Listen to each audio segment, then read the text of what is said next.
Reportages, interviews, événements, invités, toutes les infos pour vos recherches d'emploi avec la chronique des chercheurs d'emploi. Bienvenue sur Go Boulot la radio, je suis Cynthia Lebègue et je suis en compagnie de monsieur Damien Bonnet-Laborderie, formateur en restauration à l'INFREP. Bonjour chef. Bonjour et merci de m'accueillir. Pourriez-vous vous présenter en quelques mots ? Alors, je me présente, je suis monsieur Bonnet-Laborderie, je suis formateur en restauration à la FREP de Saint-Quentin. Quel type de formation supervisez-vous à l'INFREP ? L'hôtellerie-restauration, soit des titres professionnels cuisine, saveur, employé d'étage. Les chemins peuvent être plus ou moins difficiles, mais l'accompagnement qu'apportent nos formateurs à l'INFREP favorise la réussite.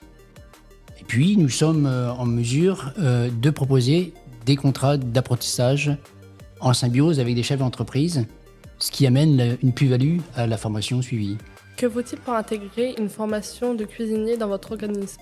Être majeur, demandeur d'emploi sans aucun niveau de qualification ou de niveau 3 maximum, et rencontrant des difficultés d'apprentissage ou d'insertion, ou mineur pour les contrats d'apprentissage.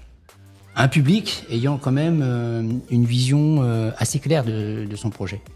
Quels sont les débouchés suite à cette formation de cuisinier ? Ils ou elles vont acquérir les compétences nécessaires pour organiser, préparer, cuire, dresser aussi bien les entrées, les plats que les desserts dans les règles de l'art, ça pour la cuisine. Pour le service, ils ou elles vont apprendre à mettre en place une salle de restaurant, accueillir la clientèle et s'occuper d'elle jusqu'à leur départ.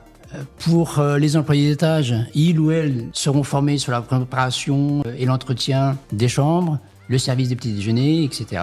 Tout en maîtrisant les techniques d'hygiène et de sécurité, bien sûr. Ce qui permet de retourner à l'emploi avec un diplôme reconnu et de trouver avec plus d'aisance un poste dans ces diverses branches.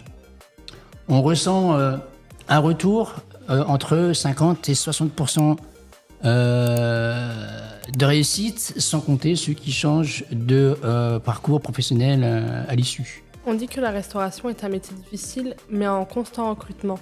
Qu'en pensez-vous ? Il s'en va de dire que le métier n'est pas, bien sûr, de tout repos, j'en conçois, mais si on est conscient de ce qui va nous arriver, on passe plus facilement tous ces caps.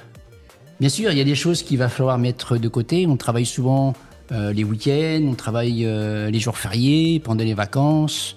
Aujourd'hui, les lois sont faites pour régulariser, temporiser ce métier, le temps de travail, le salaire, les repos, la pénibilité, l'ergonomie, afin que chacun puisse s'adapter et réussir. Alors, il y a énormément de postes à pourvoir dans toutes les branches de la restauration. Il suffit juste d'être attentif aux offres d'emploi proposées sur le marché. Ne lâchez rien. Ne lâchez rien, c'est votre personnalité qui fera tout le reste. Merci beaucoup d'avoir répondu à toutes nos questions, chef, et d'avoir suscité beaucoup d'envie sur le métier de la restauration. C'était Cynthia sur Go Boulot la radio. Vous souhaitez communiquer sur votre événement ? Envoyez-nous un mail à goboulot.devenir@free.fr ou sur notre page Facebook. À tout de suite.